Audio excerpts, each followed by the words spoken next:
Di sing Ya, ora satune ora ono. oh semua niki. Ora ono.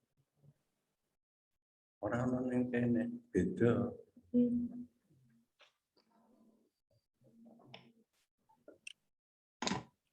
Di sini kami dari kelompok 3 akan memaparkan tentang sejarah perkembangan ilmu. Saya rasa di masa langsung aja. Langsung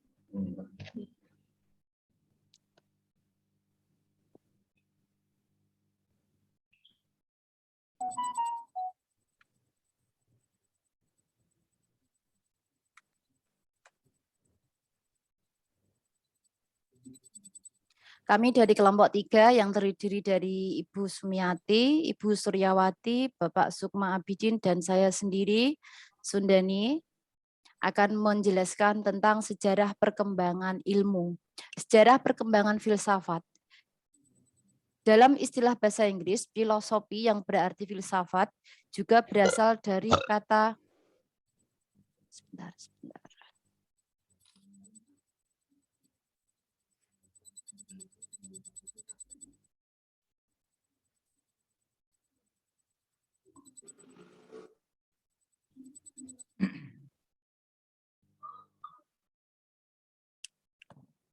Sebentar ya Bapak Ibu.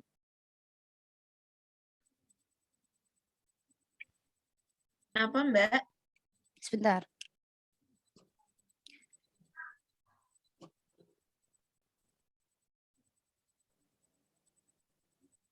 Dalam istilah bahasa Inggris, filosofi yang berarti filsafat juga berasal dari kata Yunani, yaitu philosophia, yang lazim diterjemahkan ke dalam bahasa tersebut sebagai cinta kearifan. Bidang filsafat sangatlah luas dan mencakup secara keseluruhan sejauh dapat dijangkau oleh pikiran.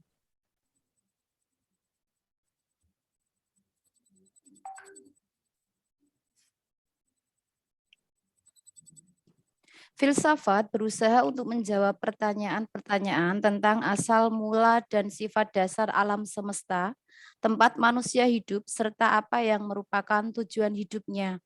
Metode filsafat adalah metode bertanya. Objek formal filsafat adalah rasio yang bertanya. Objek materinya adalah semua yang ada.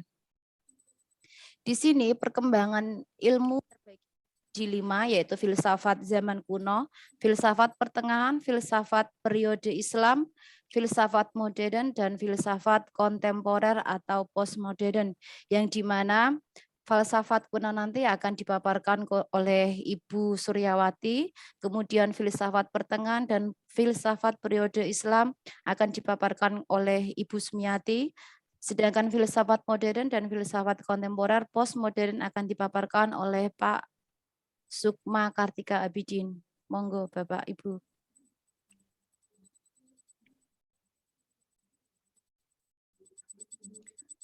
Terima kasih waktu yang telah diberikan.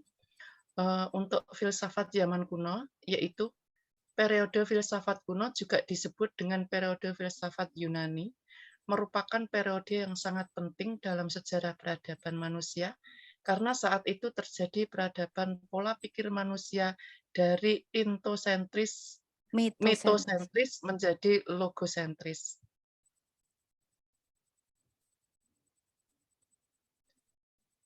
Yunani kuno adalah tempat bersejarah di mana sebuah bangsa memiliki peradaban. Oleh karena Yunani kuno sangat identik dengan filsafat yang merupakan induk dari ilmu pengetahuan. Sekitar abad 9 sebelum Masehi atau paling tidak tahun 700 sebelum Masehi di Yunani, kata philosophia berangkat dari kata philein yang berarti mencintai dan sophia yang berarti kebijaksanaan. Sophia berarti juga kecakapan. Kata filosofos mula-mula ditemukan dan dipergunakan oleh Herokitos pada tahun 480 sampai 540 sebelum Masehi. Sementara pada abad 500 sampai 580 sebelum Masehi, kata-kata tersebut dipergunakan Pythagoras oleh Pitagoras.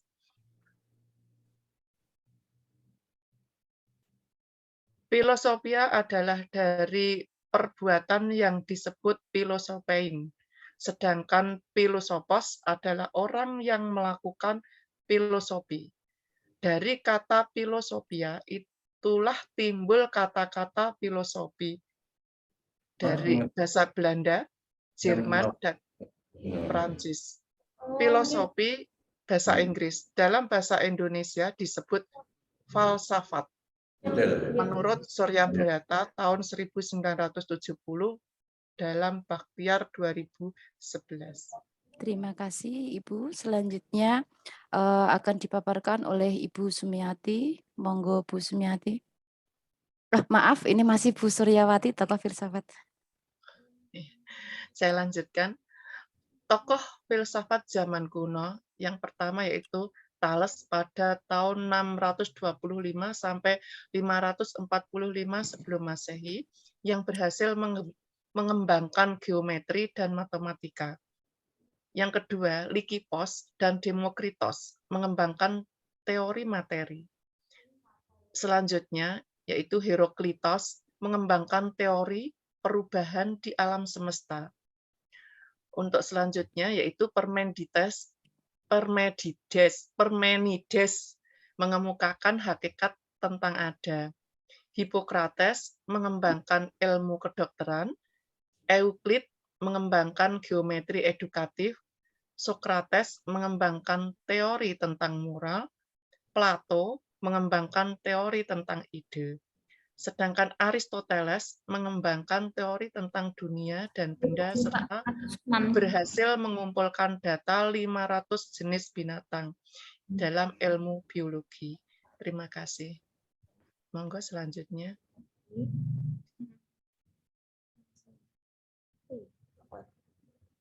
Bu Sumiati, monggo.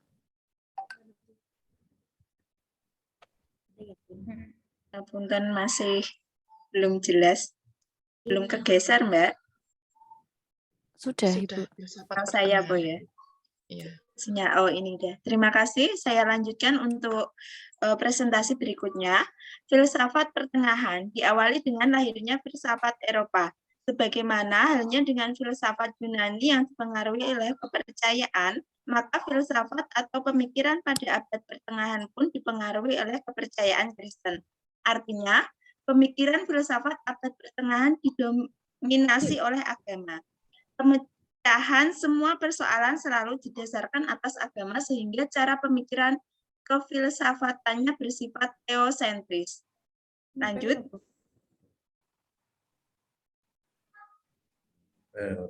Next, Mbak Deni. Sudah.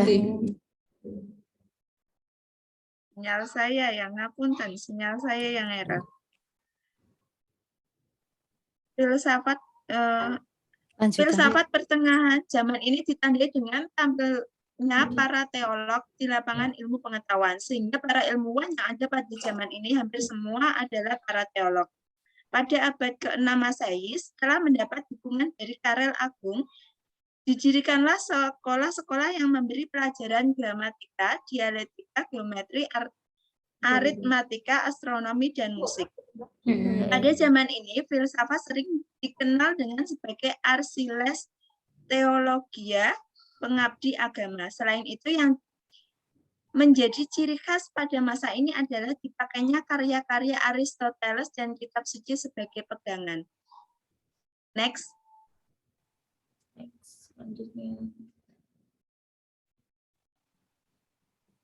Zaman ini pada abad ke-13 ditandai berdirinya universitas-universitas dan ordo-ordo. Dalam ordo inilah mereka mengabdikan dirinya untuk kemajuan ilmu dan agama seperti Anselmus pada tahun 1033 sampai 1009, kemudian Abelardus 1079 sampai 1143 dan Thomas Aquinas 1225 sampai 1274. Next.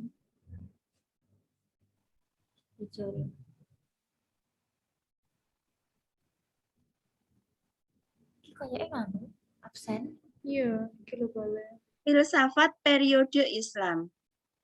Oh, sebenarnya pada filsafat pertengahan tadi itu di Eropa mengalami zaman kemunduran, malah bisa dikatakan bahwa pada zaman pertengahan itu tadi Eropa mengalami kemunduran, kemudian di periode Islam itu mengalami kemajuan. Filsafat ini seharusnya dalam sumber tertentu, filsafat Islam itu masuk dalam periode pertengahan. Islam merupakan ajaran yang sangat cinta terhadap ilmu pengetahuan. Hal ini sudah terlihat dari pesan yang terkandung dalam Al-Quran yang diwahyukan pertama kali pada Nabi Muhammad SAW, yaitu surat Al-Alaq dengan diawali kata perintah Iqra yang berarti bacalah. Next.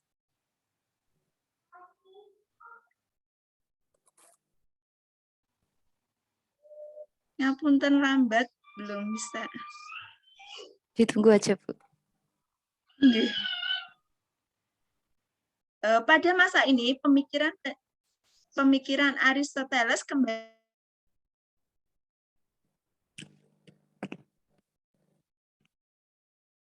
dikenal dari ini yang kita kenal dengan Ibnu Sina 980 sampai 1037, kemudian Averroes, Ibnu Ros 1126 sampai 1198, kemudian Maimonides 1135 sampai 1204, kemudian Al-Idris 1100 sampai 1166, Ar-Razi 850 sampai 923, kemudian Zabir Ibnu Hayyan 973 sampai 1050. Pada masa itu kejayaan Islam berlangsung dan ilmu pengetahuan berkembang pesat. Next.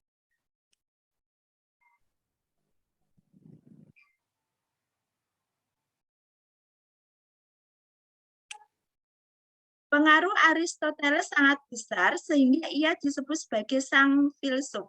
Sedangkan Averroes yang banyak membahas balik lagi, Bu. Belum selesai. Sudah kembali. Karya Aristoteles dijuluki sebagai sang komentator. Pada filsuf Islam sendiri, sebagian menganggap bahwa filsafat Aristoteles adalah benar.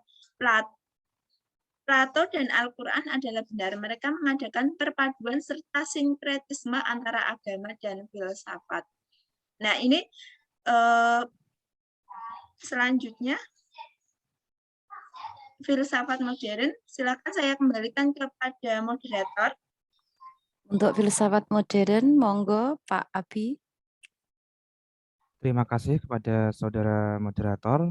Selanjutnya adalah filsafat modern. Pada ini diawali dengan munculnya Renaissance dan humanisme sebagai awal masa modern, di mana para ahli menjadi pelopor bagi perkembangan filsafat.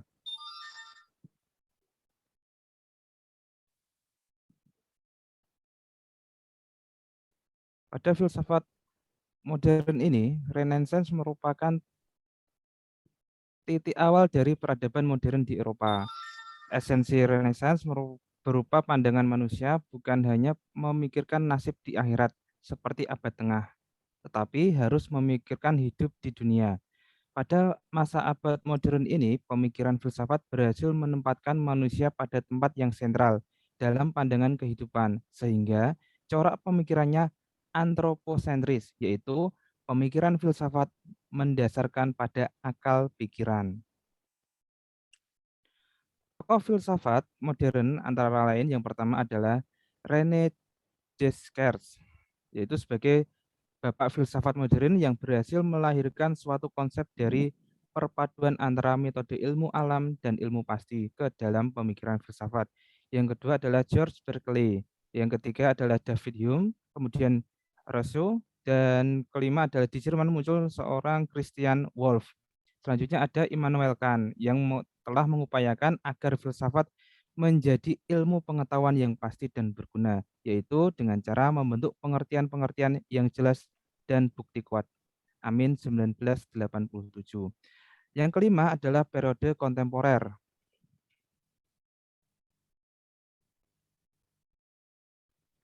Pada zaman ini bermula dari abad ke-20 dan masih berlangsung hingga saat ini. Zaman ini ditandai dengan adanya teknologi-teknologi canggih dan spesialisasi ilmu-ilmu yang semakin tajam dan mendalam.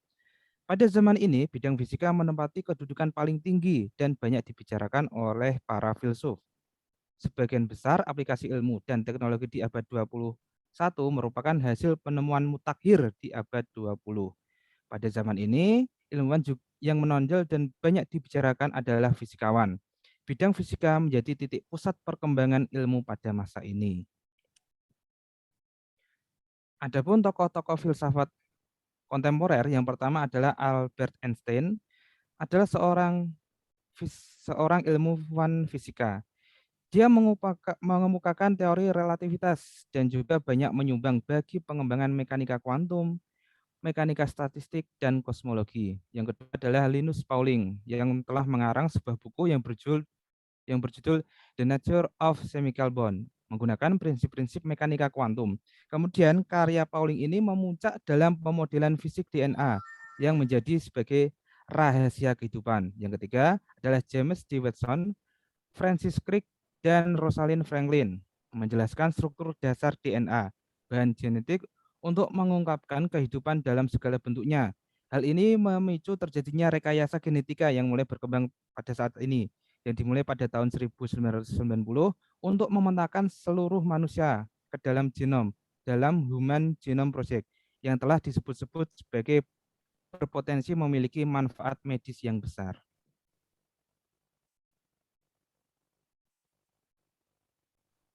Nah, di akhir ini ada beberapa quote ya.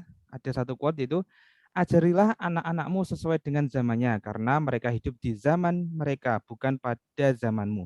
Sesungguhnya mereka diciptakan untuk zamannya, sedangkan kalian diciptakan untuk zaman kalian. Nah, dari kaitannya dengan filsafat ilmu ini, dapat diartikan bahwa zaman itu akan berubah. Nah, jika dikaitkan dengan ilmu, maka ilmu bersifat dinamis dan tidak tetap. Ilmu akan menyesuaikan kondisi sekarang dan kehidupan di masa depan.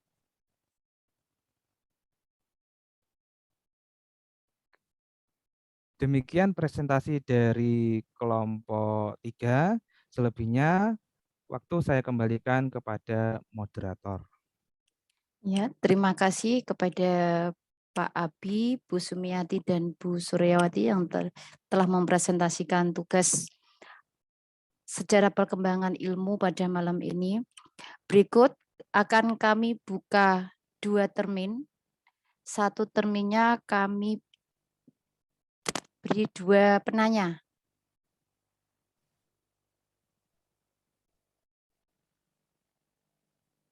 Monggo Bapak Ibu yang saya buka penanya pertama.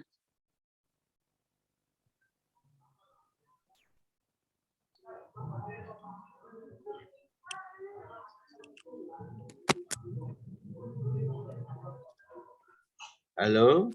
Ya, monggo. Assalamualaikum. Waalaikumsalam. Saya Bu Sudani. Nggih, monggo Bapak. Saya tadi mendengar yang terakhir Bu, yang disampaikan Pak siapa tadi, Sukma ya. Iya. Bahwa ilmu bersifat dinamis atau berubah tadi kalau tidak salah. Terus kalau ilmu berubah itu kemungkinan ilmu-ilmu yang sekarang atau kemarin mungkin bisa salah ya, atau kurang tepat di waktu yang akan datang. Terus kalau seperti itu, saya berpikir bagaimana sikap kita terhadap ilmu yang dinamis itu, menghadapi perubahan-perubahan itu, agar kita tidak ketinggalan dalam mengikuti ilmu tadi yang dinamis tadi. Itu Bu Sudani. Maksud ya apa yang saya inginkan. Bapak. Terus ya itu nanti bisa disambung lagi. Ya. Ngilang. Ya. Kemungkinan ilmu yang sekarang, saya ulangi nggih. Kemungkinan ilmu yang sekarang itu nanti tidak ada pada ilmu yang akan datang, pada masa yang akan datang. Bagaimana cara kita mengikuti ilmu agar kita bisa mengikuti ilmu itu secara dinamis. Begitu nggih Pak Masrukan? Bu, iku kan sing takon orang jengen buat ditulis jengenku sing takon iku, aku ketok takon ngono. Nggih Bapak. Iya. Ini oke dulu. Bukani mawon, Pak. Mboten napa-napa, Kak.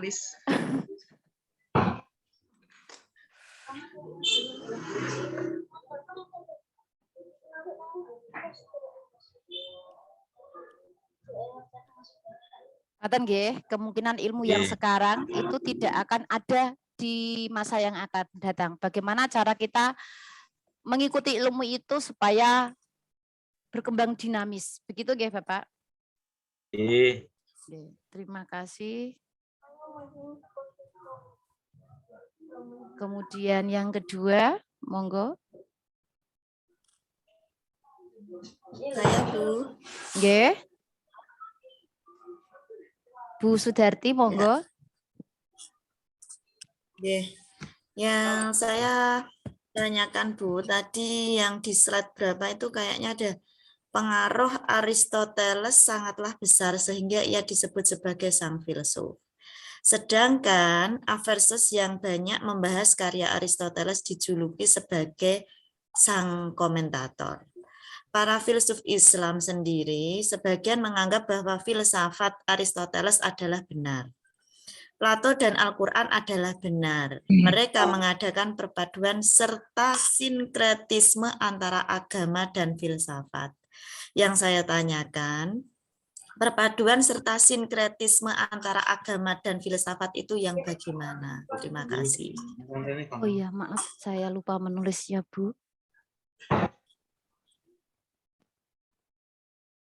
Mohon diulangi. Perpaduan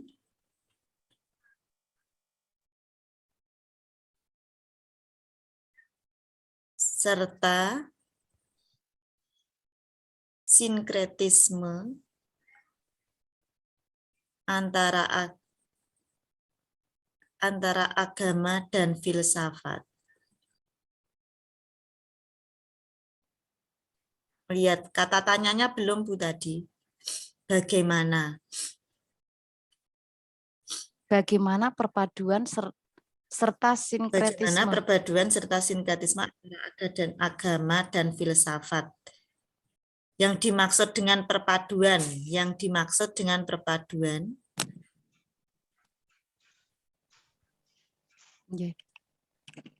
Sudah bisa ditangkap, Bu?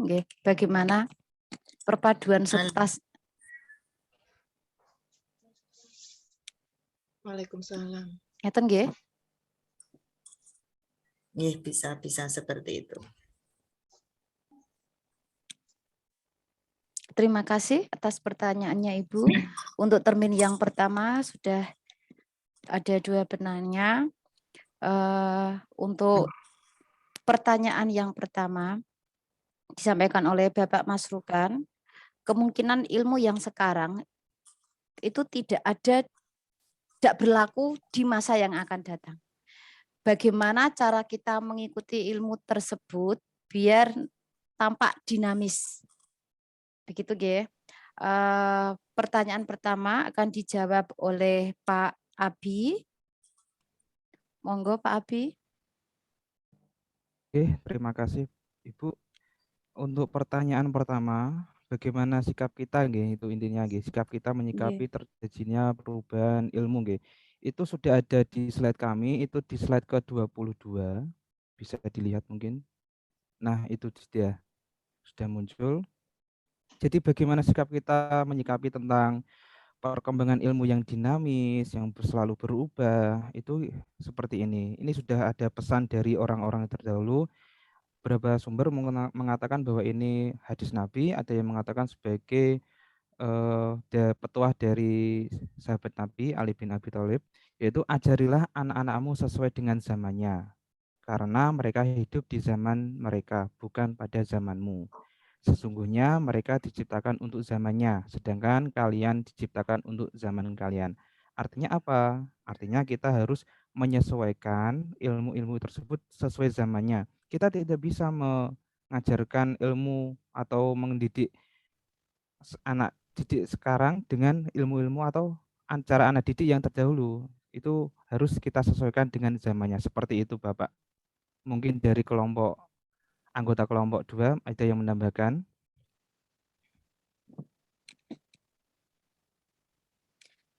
Sudah terjawab oleh Pak Abi, nggih, Pak Masrukan. Mungkin dari Pak Masrukan ada yang mau ditanyakan kembali atau ada yang mau menambahkan, monggo kami persilahkan. Saya coba untuk menambahkan. Saya bisa menambah sedikit, Mbak. Nggih, monggo, Pak. Sebagaimana tadi yang disampaikan Pak Sukma ya barusan tadi ya? Iya, Pak. Jalan? Nggih, lurus. Oh, nggih. Ya, saya sepakat dengan apa yang disampaikan Pak Sukma. Saya menambah sedikit tentang ungkapan filosofi bahwa kita mensikapi tentang kekhawatiran Pak Masruhan tadi bahwa ilmu itu bersifat dinamis sehingga sangat berpeluang atau berpotensi suatu saat ilmu pengetahuan yang saat ini kita jalani pada masa yang akan datang tidak berlaku artinya lagi. sudah tidak relevan lagi. Ya. Keadaan ini mengingatkan saya bagaimana kita mengoptimalisasikan terhadap potensi yang ada pada diri kita, sebagaimana ungkapan filosof yang bijak itu, yang kita miliki itu hanya hari ini. Hari kemarin sudah berlalu. Hari yang akan datang belum tentu milik kita. Artinya kita bisa mengoptimalkan potensi, kemampuan, serta ilmu pengetahuan yang kita miliki sekarang seoptimal mungkin untuk kemaslahatan, kebaikan, kehidupan bermasyarakat, dan bagi generasi kita. Matur nuwun.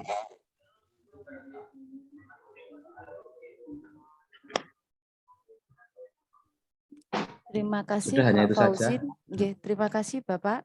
Bagaimana Pak Masrukan? Ya, cukup penjelasan dari Pak Fauzin.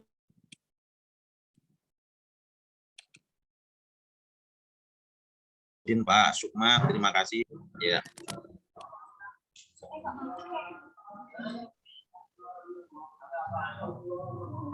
Mungkin dari Bapak Ibu yang lain, kalau ada yang mau menambahkan.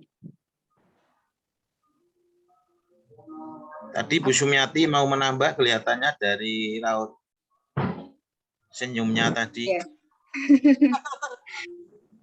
saya pikir seperti ini. Ilmu itu memang dinamis, karena zaman kan juga dinamis ya. Seperti saat ini teknologi yang kita pada zaman dulu kita nggak kenal teknologi, dan sekarang malah anak-anak itu lebih mengenal teknologi. Itu kan contohnya ilmu yang dinamis. Nah, yang dikatakan di sini anak-anak, kita mengajari anak-anak sesuai dengan zamannya. Ya sudah, biarkan saja anak-anak mengenal ilmu teknologi, perkembangan zaman itu biarkan saja. Kita tidak, kadang kan kita seperti ini sama anak-anak. Mereka menggunakan gadget yang berlebihan seperti itu kan. Terus kita membatasi, yaitu enggak masalah kita membatasi, tapi tidak melarang sepenuhnya, karena kalau kita melarang sepenuhnya itu berarti kita malah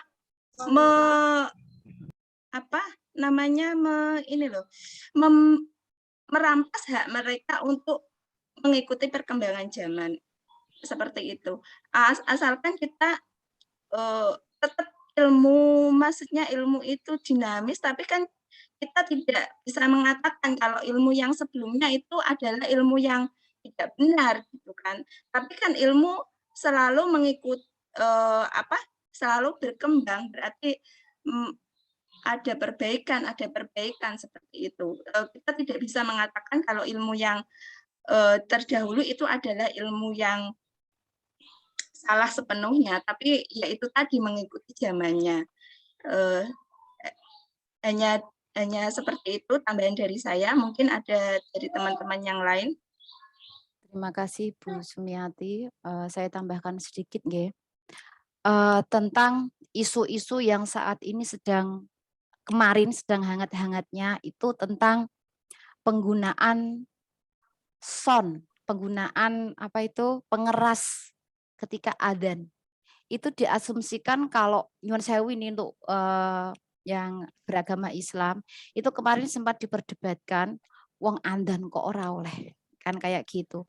Tapi dengan penjelasan yang disampaikan oleh berbagai kalangan itu kalau misalkan dulu ketika zaman Nabi Muhammad, ketika zaman dulu sebelum ada pengeras suara, itu memang mereka yang adzan zaman dulu itu sangat keras dan juga memakai naik sampai menara setinggi-tingginya supaya orang-orang di sekitar tahu kalau itu ada adzan. Nah, kalau sekarang kita tidak perlu lagi naik tinggi untuk menyuarakan adzan kita, karena dengan suara sound atau speaker itu tadi sudah cukup terjelas di sekitar kita, bahkan sampai beratus-ratus meter.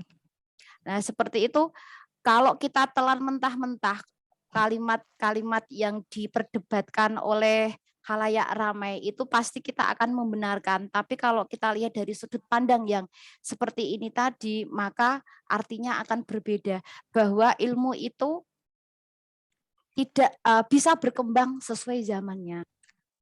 Itu sedikit dari saya, mungkin ada yang perlu ditambahkan lagi oleh Bapak Ibu. Kalau mungkin pernyataan saya ada yang kurang tepat, mungkin monggo bisa dibahas di sini, karena di sini kalau kita bicara tentang agama itu hati nurani kita bicara. Jadi seperti apa yang kita pikirkan pengen kita utarakan, seperti itu. Monggo Bapak Ibu, kita di sini diskusi.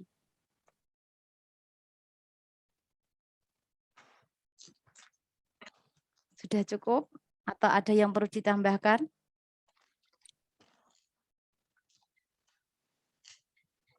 Sudah cukup, nggih?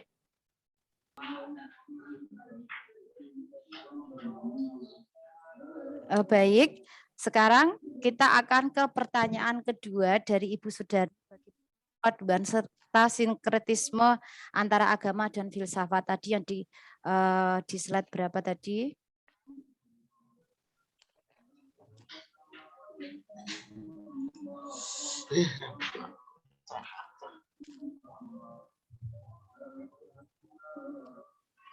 Slide 15, Bu. Iya, slide 15, berarti ini ada di filsafat pertengahan ke agama. Jadi begini, Bu, Aristoteles itu memang Aristoteles itu murid dari, kalau tidak salah, murid dari Plato, nggih.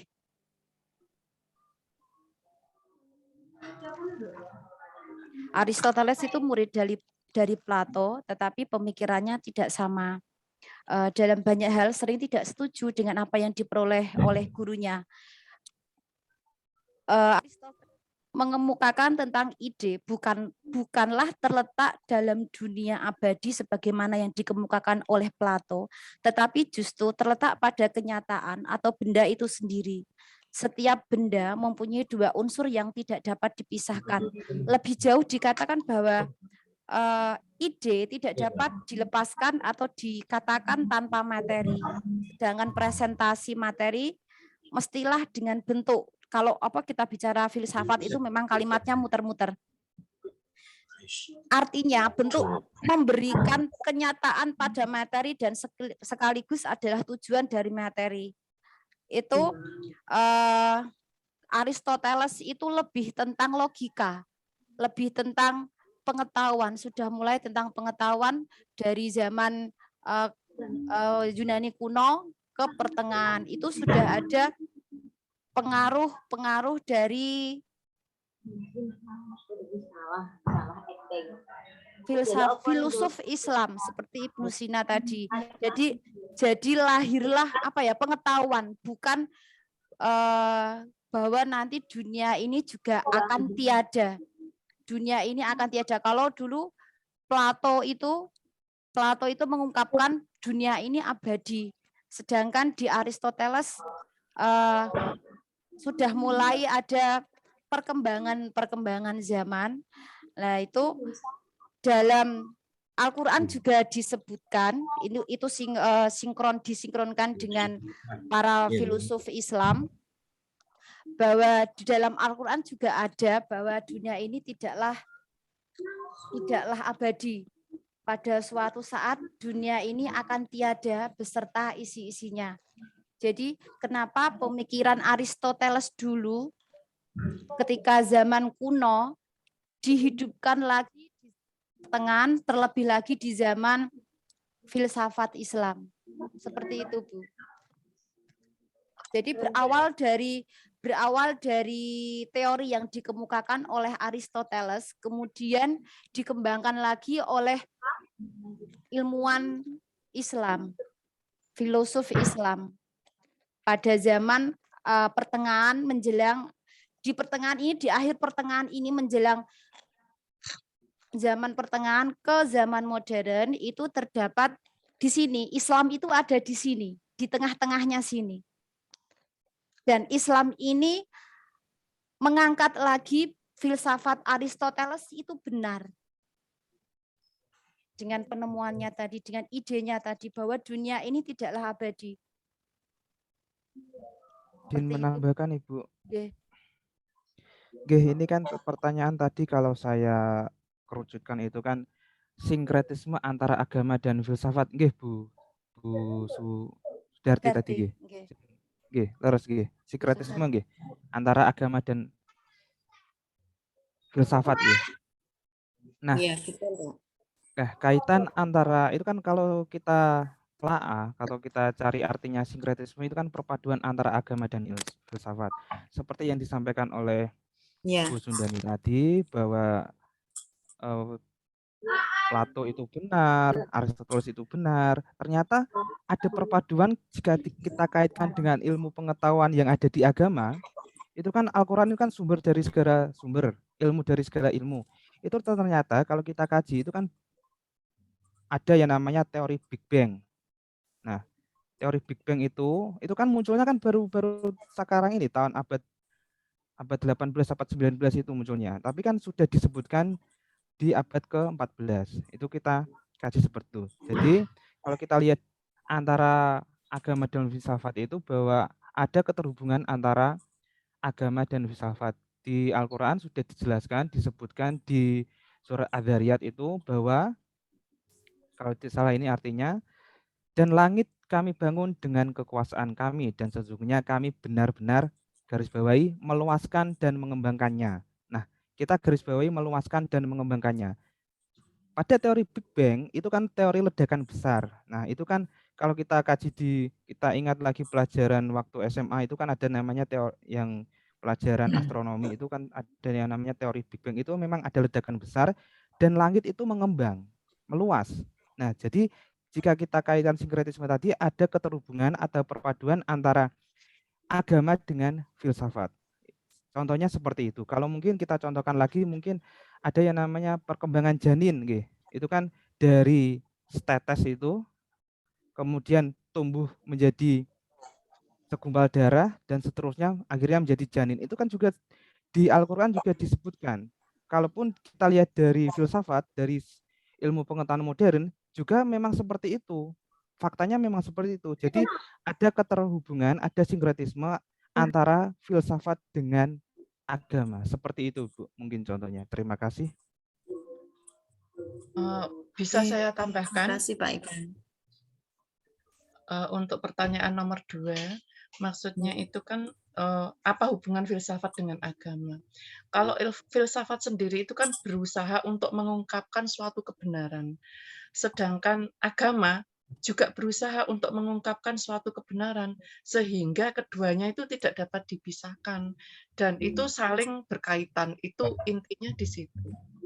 Ya. Dengan contoh-contoh Pak Ya. Ardi tadi. Demikian. Terima kasih. Nih, tapi kalau seumpama seperti ini termasuk sinkretisme antara agama dan filsafat enggak ya Bu? Seperti kalau agama Buddha dengan apa itu adat Jawa seperti itu termasuk enggak ya Bu? Kalau orang zaman dulu kan masih menyembah-nyembah yang ada di apa itu pohon-pohon besar seperti itu termasuk filsafat antara filsafat dan agama enggak Bu? Halo. Menyembah pohon. Halo, boleh menanggapi? Halo, Nggih, monggo, nggih. Halo, nggih. Monggo. Maksudnya di sini kan kita kalau sinkretisme itu kan berarti perpaduan antara secara sebenarnya sinkretisme itu berasal dari bahasa Yunani, itu penggabungan dan penyatuan, sedangkan secara terminologi itu pencampuran. Sama ya, bersama proses secara perpaduan. terminologi dan Yunani. Iya.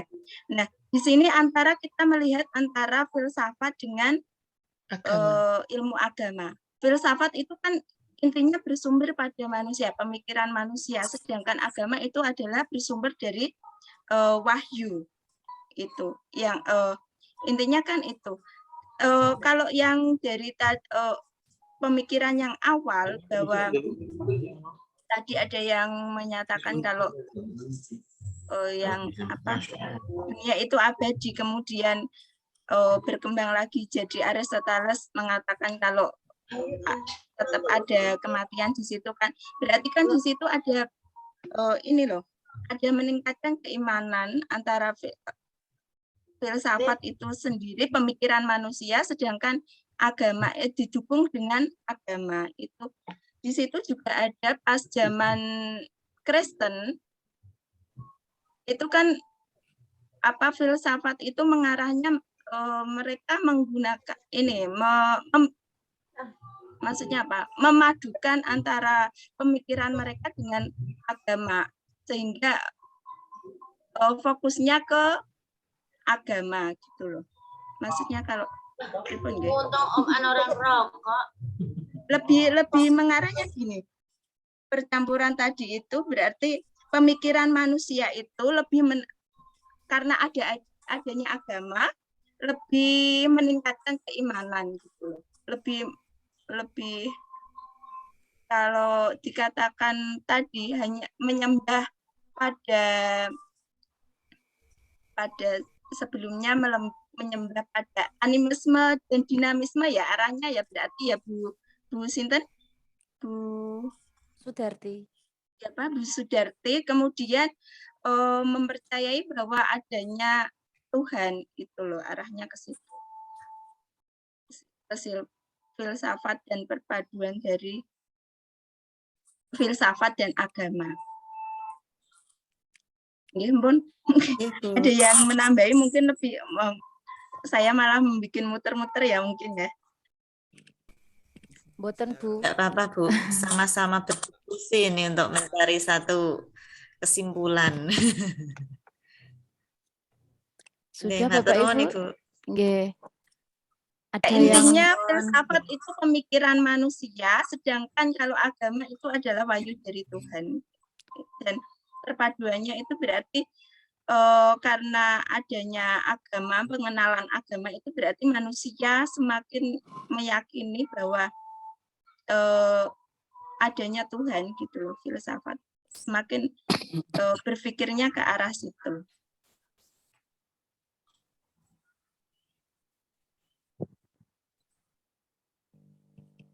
Monggo Bu Sundani dilanjutkan. Bisa menambahi?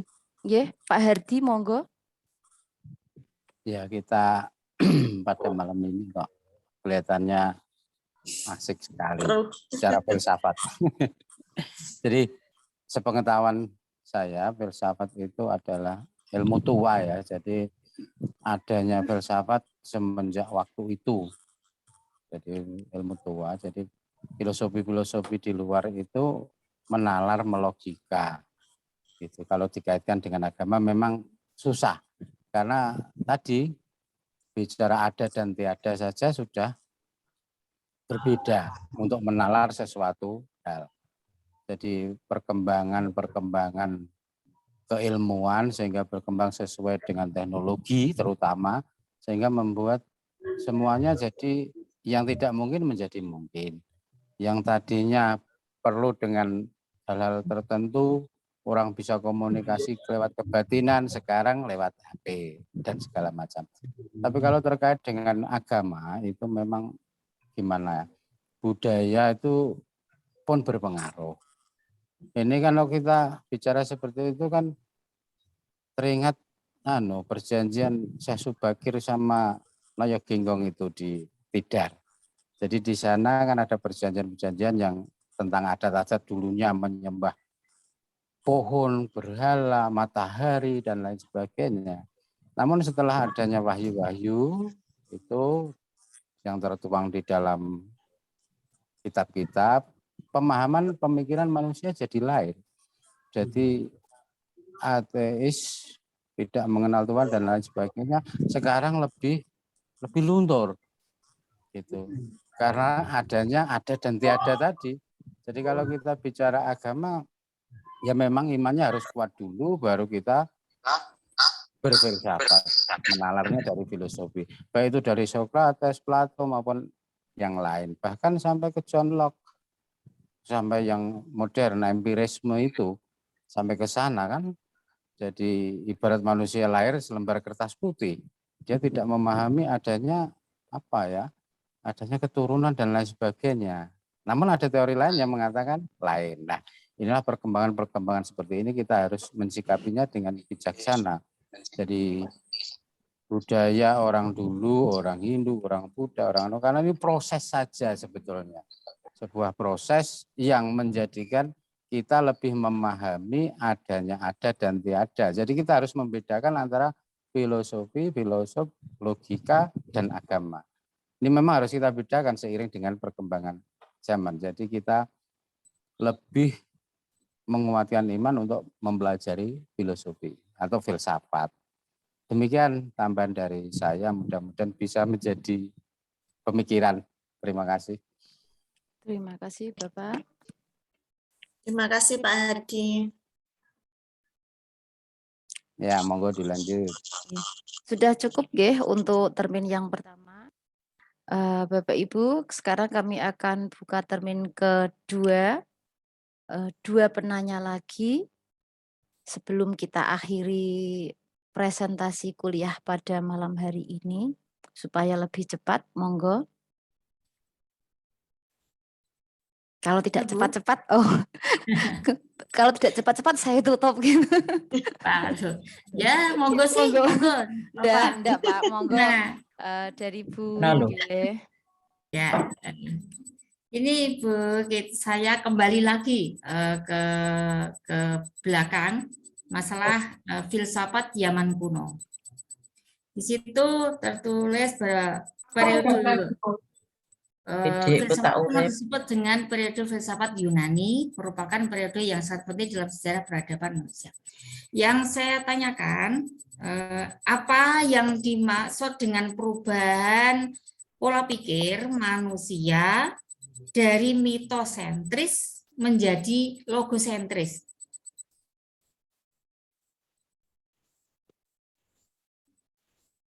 Itu, terima kasih.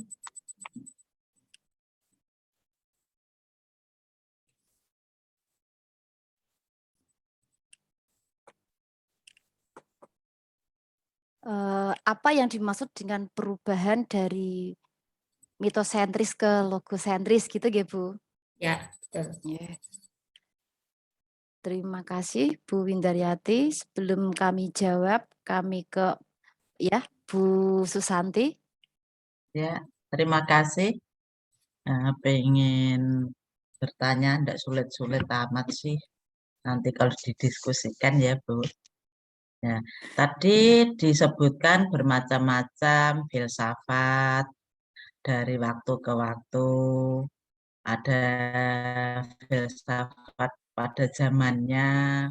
Kemudian yang akan saya tanyakan, filsafat Islam itu ruang lingkup ilmu yang dipelajari itu tentang apa saja? Itu Bu, terima kasih.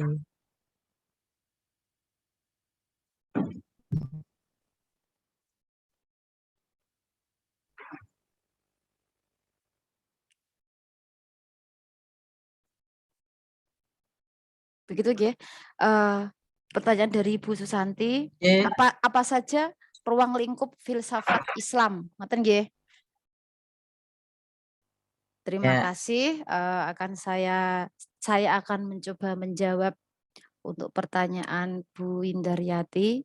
Apa yang dimaksud dengan perubahan mitosentris ke logosentris? Jadi pada zaman Yunani kuno itu masih menganut, sebelum ada ditemukannya filsafat, mereka pola pikirnya masih mitosentris, yaitu berpusat pada mitos.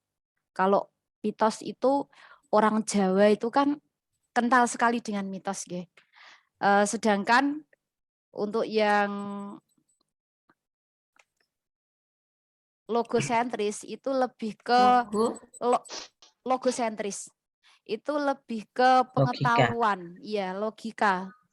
Seperti yang dikatakan Pak Abi tadi, semua berkembang pada zamannya. Jadi lebih ke pengetahuan, rasional. Kita pikir kalau misalkan kalau pada zaman dulu tidak usah jauh-jauh kita ke Yunani kuno, kita ke dekat sekitar kita saja. Mitos kalau misalkan orang Jawa itu kalau kita berdiri makan di tengah pintu, di tengah-tengah pintu, iku ora ilok. Itu mitos yang dikemukakan oleh orang zaman dulu. Tapi kalau kita berpikir secara logosentris, itu filsafat akan mengatakan begini. Kalau kamu berdiri di tengah pintu, itu akan menghalangi jalan orang yang mau masuk atau mau keluar. Jadi semuanya itu bisa dipikirkan logika, dengan logika, tidak melulu mitos. Jadi orang Jawa itu kalau Bapak Ibu semua sudah paham bagaimana kentalnya mitos pada zaman dahulu, itu sampai sekarang pun masih dipakai. Tapi dengan seiring perkembangan zaman, itu lama-kelamaan mungkin bagi saya yang jenengan ngendikake masih muda, itu tidak mengenal itu. Saya pernah dengar, tapi sekedar menghormati saja, tapi saya bukan tidak percaya, sudah tidak menggunakan itu lagi. Saya lebih berpikir rasional. Kalau misalkan orang hamil itu tidak boleh mateni iwak, membunuh lele, misalkan mati lele, nanti mundake ada bagian sawanen, mungkin ada bagian dari tubuh anak kita nanti yang akan tidak ada hilang. Nah, seperti itu mitos. Kalau dipikir secara logika gini, kalau misalkan saya tidak membunuh ikan ini, sedangkan di sekitar saya tidak ada orang, saya harus makan ikan ini. Bagaimana saya bisa makan kalau saya tidak membunuh? Kan seperti itu. Jadi semua itu bisa difikirkan dengan rasio, dengan logika. Itu yang dimaksud perubahan dari mitosentris ke logosentris, dan itu sudah ada sejak zaman Yunani kuno, tapi masih ada saja di zaman sekarang, masih orang Jawa masih ada saja. Begitu Ibu. Ya, terima kasih penjelasannya. Oke. Mungkin dari Bapak yang mau menambahkan. atau tidak berkenan dengan jawaban saya, kemudian mau memperjelas atau monggo. Ya. Sekali lagi di Ya, sini anu, kita Bu. sifatnya diskusi. Ya tadi apa yang disampaikan itu sudah betul. Pemahamannya memang seperti itu. Jadi mitos itu ya, mitos yang itu ya memang berdasar mitos. Ada gempa bumi, sing mikul bumi, yan, dan seterusnya. Nah, itu kan mitosentris. Namun semua itu kan tadi perkembangan paradigma lah, pola pikir yang menjadikan hal-hal itu menjadi bisa dinalar. Tapi ada sesuatu yang bisa dilogika, bisa dinalar. Ada juga yang tidak. Makanya tadi kami sampaikan kalau kita kaitkan dengan agama, lain cerita. Jadi banyak hal yang tidak bisa dilogikakan. Gitu. Jadi makanya antara mitosentris dan apa tadi yang satu logo dari logos kebenaran. Ya, dari logos artinya kebenaran. Jadi mengemukakan, menalar sesuatu dengan logika. Logika berpikir. Dulu pernah saya sampaikan di kuliah awal-awal antara ada dan tiada tadi.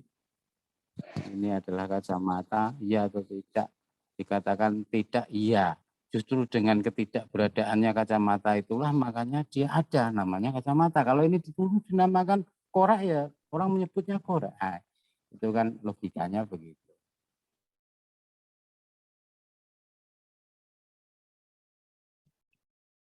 Demikian untuk berpikir bahwasanya filosofi itu bisa berkembang sesuai dengan zamannya.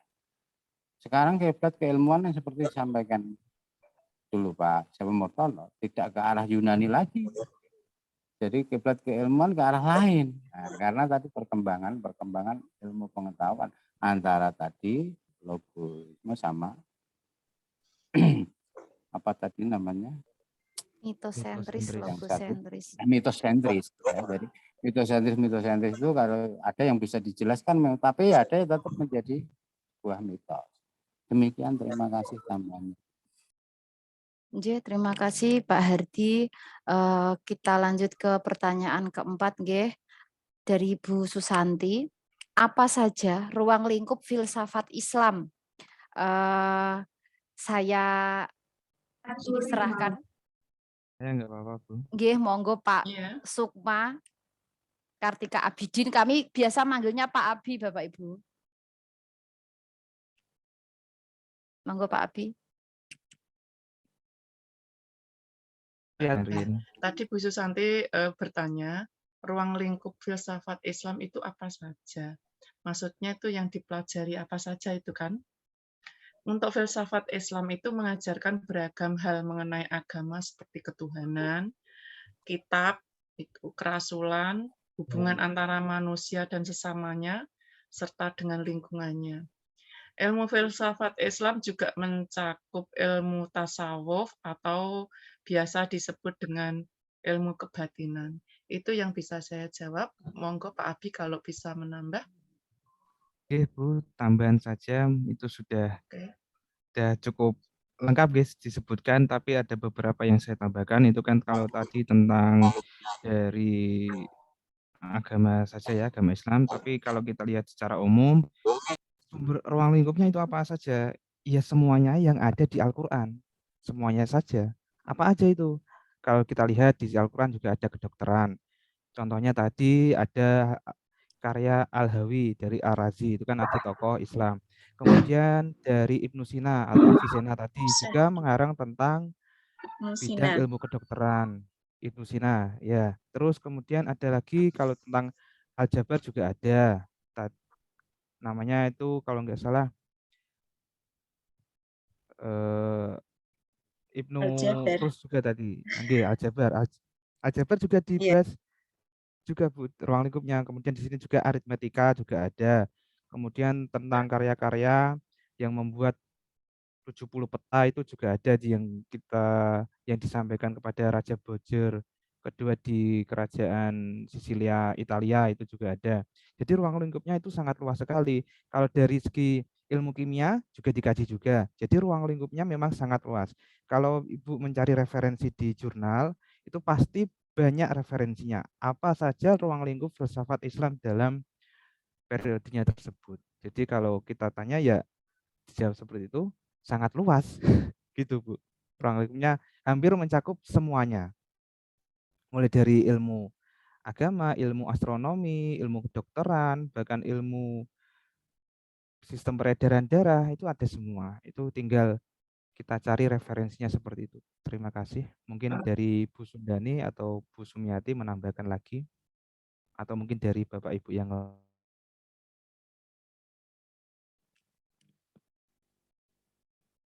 lain. Terima kasih. Sudah lengkap jawabannya. Terima kasih atas jawabannya Pak Abi dan Bapak Ibu yang lain. Monggo kalau ada yang perlu ditambahkan dari materi ini, Bapak Ibu. Belum jam 9, masih kurang 10 menit, jam 9. Nanti kita akhiri jam 9, nggih.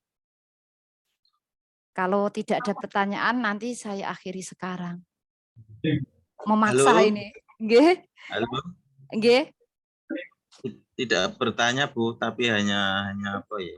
Ingin tahu terutama Pak Adi, Pak Susilo, Pak Faujin ini orang Pati yang ini, yang filosof dari Pati ini. Gini Pak, kadang saya berpikir saya mengingat Syekh Siti Jenar, terus siapa yang dari Pati, Mbah Saridin. Kadang-kadang pikirannya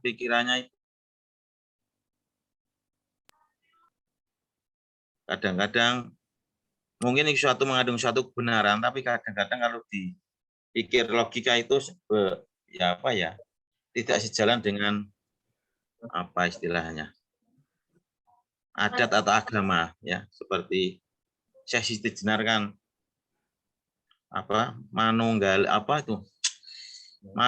Gusti, apa itu Pak Faujin, mungkin rasa keinginan tahu, mungkin keinginan saya manunggaling kawula lan Gusti.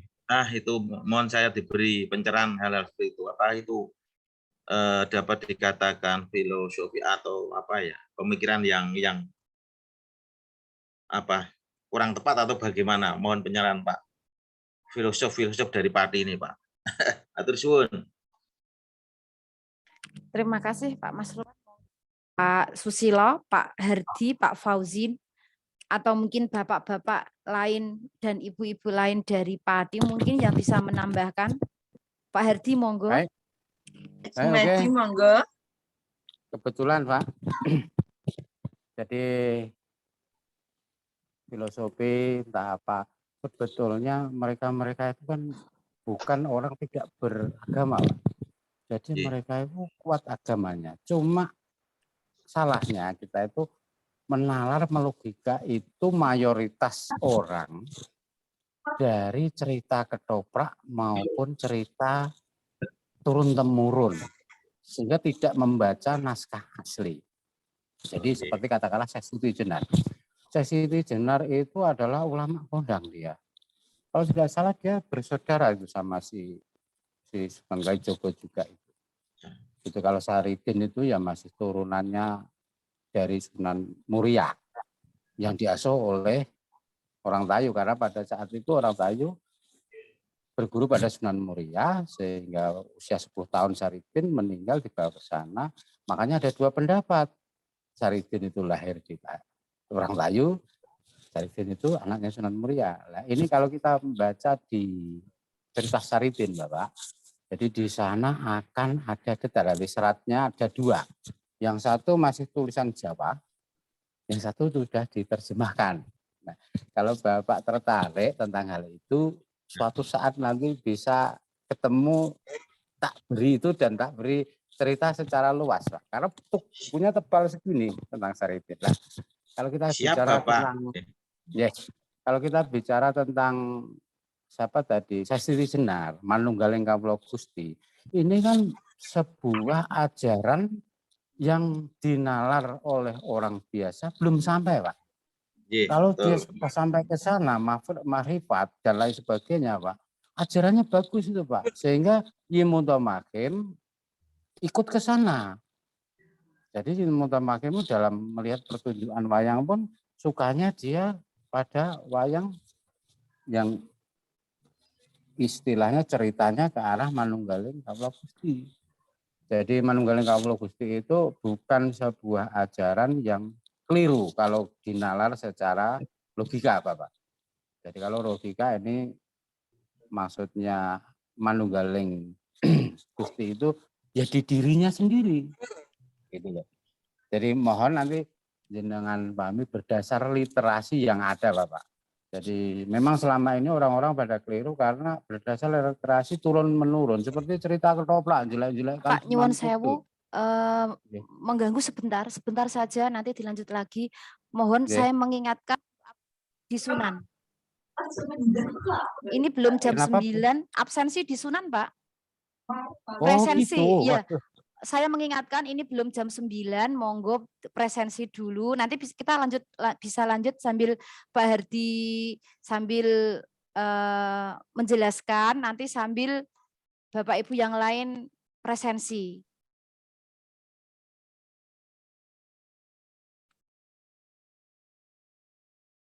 Halo.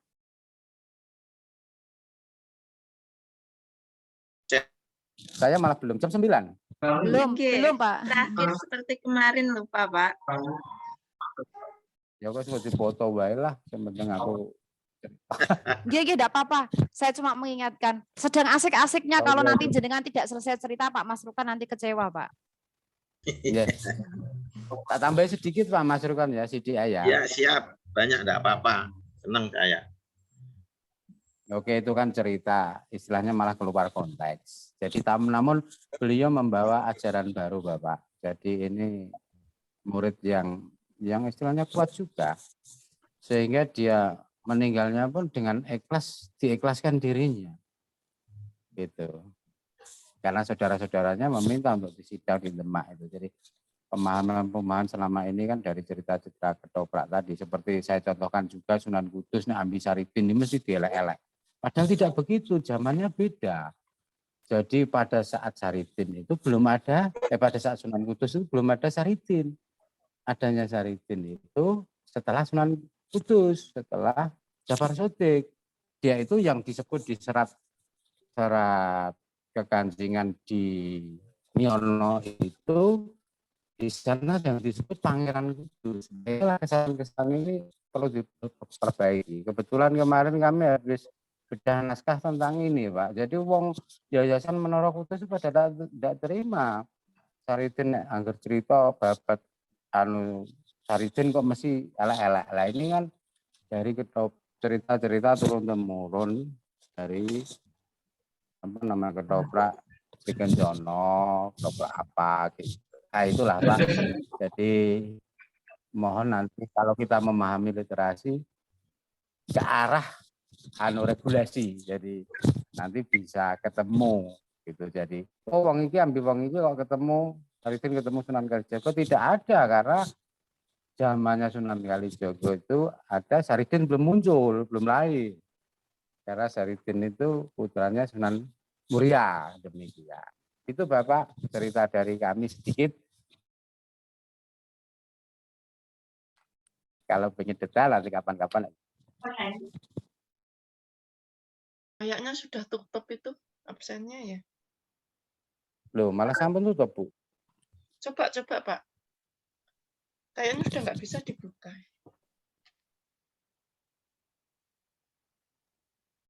Tidak apa-apa nanti absennya seperti tadi. Tadi saya sudah absen sih.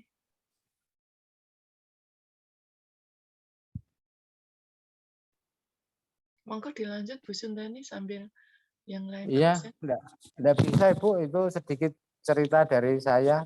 Mudah-mudahan dapat menambah pemahaman yang sama di antara kita. Terima kasih. Terima kasih Pak Hardi. Pak Mas Rukan, bagaimana nanti kalau misalkan kepengen cerita yang lebih lengkap, lebih panjang, nanti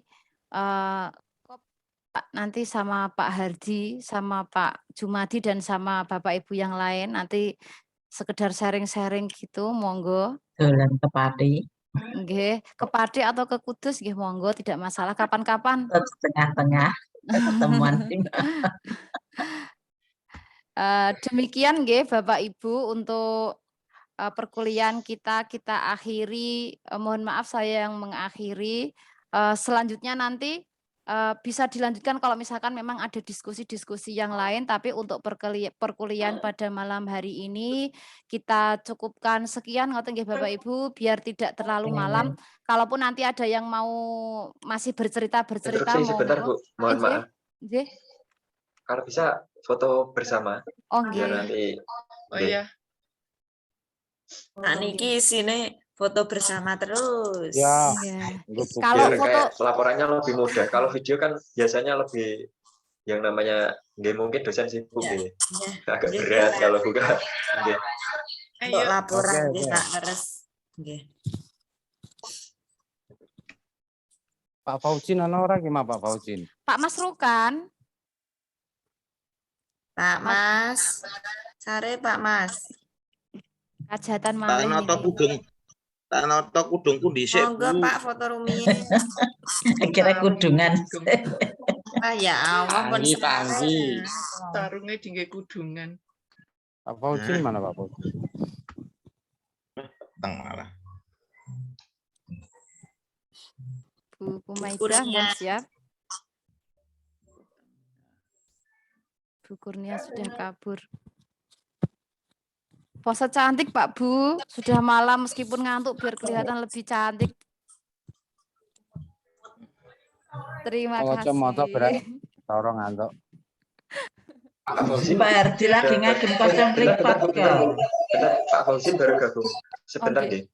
Pak Fauzin mana Pak Fauzin ini? Ini Pak Fauzin baru gabung. Apa kan cerita Saripin ya malah hilang. Sambung loh Pak nanti Pak ya. Oke siap. Siap. Toprae main Pak, toprae. Ya siap. Kebetulan bidang saya Pak. Oh iya. Bisa disambung biar yang lain bisa ikut mendengarkan sambil liar-liar. Nah, meripatos priye-priye Bu Darti. Kari 5 watt. Ya. Pengantar tidur. Iki aku. Apa kan cerita Saripin malah hilang. Ini sudah difoto ya? Yang lengkap itu. Sampel difoto. Ya. Sudah. Belum kuat nih loh matanya. Ada yang fotonya diulangi, monggo difoto bersama-sama. Tak abani nggih. 1 2 3 cekrek. 1 2 3 cekrok. Sampun. Ya.